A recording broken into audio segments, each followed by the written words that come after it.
Welcome back, and now for the last chapter of Frindle. Chapter 15, and the winner is...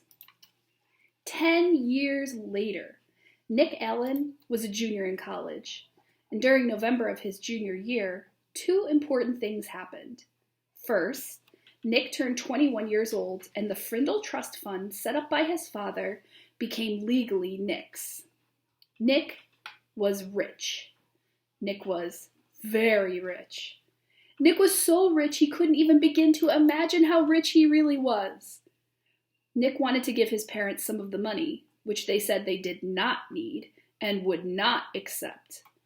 But Nick reminded them that they had always wanted to travel, and they should just think of this as a big birthday present or something. So they accepted. And Nick also wanted to give some money to his big brother, James, who said he did not need it and would not accept it. But Nick reminded James that his 2-year-old daughter would grow up and go to college someday, and besides, hadn't James once given Nick his whole baseball card collection? So James accepted the gift. After that, Nick went out and bought himself a fast new computer, and about 10 new games, and a mountain bike. Then he tried to forget about the money, which is a hard thing to do. But he managed pretty well and kept working on his college degree as hard as ever. The second important thing that fall was the arrival of a package at the door of Nick's apartment one day. A large, heavy package. It was from Mrs. Granger. There were 3 things in the package. 1, a brand new 8th edition Webster's College Dictionary. 2, a short handwritten note taped to the cover of the dictionary. And 3, a fat white envelope. Turning the white envelope over, Nick saw the name. His name. He had written it there one September afternoon in Mrs. Granger's room after school, 10 years ago. Nick set the envelope down and gently peeled the note off the front of the dictionary. My dear Nicholas, please turn to page 541 of this book. Nick grabbed the dictionary and leafed to page 541, his heart pounding. And there between Frimmel and fringe, he read, Frindle, a device used to write or make marks with ink. Arbitrary coinage originated by Nicholas Allen, American, 1987 through C. Penn. Nick went back to the note from Mrs. Granger. This is a brand new dictionary, the one I recommend that my students use for their homework. And now when I teach them how new words are added to the dictionary, I tell each and every one of them to look up the word Frindle. And of course, I have sent along that letter I promised to give you when our little battle was over. And now it's over. Your teacher, Mrs. Lorelei Granger. Nick's head was spinning. With shaking hands, he opened the fat white envelope. He pulled out the 10-year-old letter and began to read. Dear Nicholas, if you are reading this letter, it means that the word Frindle has been added to the dictionary. Congratulations. A person can watch the sun rise, but he cannot slow it down or stop it or make it go backward.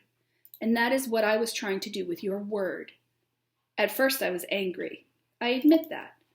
I was not happy to see the word pen pushed aside as if it did not matter. But I guess that if the Latin word for feather had been frindulus instead of pinna, then you probably would have invented the word pen instead. Like the sunrise, some things just have to happen, and all you can really do is watch. The word Frindle has existed for less than 3 weeks. I now see that this is the kind of chance that a teacher hopes for and dreams about, a chance to see bright young students take an idea they have learned in a boring old classroom and put it to a real test in their own world. I confess that I am very excited to see how it all turns out. I'm mostly here to watch it happen. But somehow I think I have a small part to play in this drama, and I have chosen to be the villain. Every good story needs a bad guy, don't you think? So someday I'll be asking you to forgive me, and I hope you will. Nick, I know you like to think. Please think about this. When I started teaching, no one had landed on the moon. There were no space shuttles, no CNN, no weather satellites. There were no video cassette recorders, no CDs, no computers. The world has changed in a million ways. That is why I have always tried to teach children something that would be useful no matter what. So many things have gone out of date. But after all these years, words are still important. Words are still needed by everyone. Words are used to think with, to write with, to dream with, to hope and pray with. And that is why I love the dictionary. It endures, it works, and as you now know, it also changes and grows. Again, congratulations, and I've enclosed a little present for you. Yours truly, Mrs. Granger. Nick remembered Mrs. Granger's eyes, and now he understood what some of those special looks had meant. The old fox. She'd been rooting for Frindle the whole time. By fighting against it, she'd actually helped it along. There was a flat, oblong case in the white envelope, the kind of case you get when you buy a watch. Nick pulled it out and opened the lid. Inside was something else Nick had not seen for 10 years. It was Mrs. Granger's favorite pen, her old maroon fountain pen with the blue cap, and under the clip was a little folded piece of paper. It was another note, a very short note, just one word. Frindle.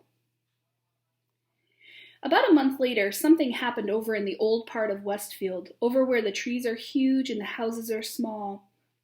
On Christmas morning, Mrs. Granger's doorbell rang. Mrs. Granger opened the door, but no one was there. Someone had left a package inside her storm door, a box wrapped in green paper with a red bow and a white envelope taped to the end. She smiled as she stooped down to pick it up. As she picked up the package, she noticed a red, white, and blue express mail envelope sticking halfway out of her mailbox next to the doorway. It must have been delivered late on Christmas Eve. She opened the storm door, plucked the envelope from the mailbox, and then shut both doors and went inside with a shiver. Mrs. Granger went across the living room and sat on the couch. The express envelope was from the Westfield School District office. It looked important, so Mrs. Granger opened it right away. It was a letter from the superintendent of schools, a letter of congratulations. A permanent trust fund for college scholarships had been established with a donation of $1 million. Quote from one of your former students. It would be called the Lorelei Granger Students Fund. Mrs. Granger was sure it was a mistake, or maybe a prank. $1 million? Nonsense! She had the urge to pick up the telephone and give the superintendent a call and straighten this out right away. But this was Christmas morning, and even though the superintendent was one of her former pupils, Mrs. Granger decided to wait a day. Couldn't hurt. Besides, the other package was sitting next to her on the couch, waiting impatiently with its red bow. She opened the envelope first. It was a little Christmas card with a sloppy note, obviously the work of a 5th grade boy. Dear Mrs. Granger, you're one of my favorite teachers. Here is something I want you to have. Sincerely, a student of yours. Mrs. Granger glared at the spelling mistakes, but then chuckled and shook her head. Kids are always the same, year after year. Here she was in her 45th year of teaching, all set to retire in June. She could hardly remember a Christmas day when she didn't have a present from one of her students.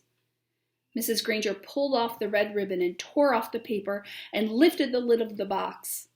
She expected to find something made of yarn and popsicle sticks or maybe curly macaroni and glue. But instead she found an oblong case covered with blue velvet. She opened the case, and inside was a beautiful gold fountain pen. She picked it up, and it was cool and heavy in her hand. Words were engraved along the pen's shiny barrel, and Mrs. Granger had to slide down to the end of the couch and turn on her reading lamp. Then she could read the 3 thin lines of type. This object belongs to Mrs. Lorelei Granger, and she may call it any name she chooses. With love, from Nicholas Allen. The end.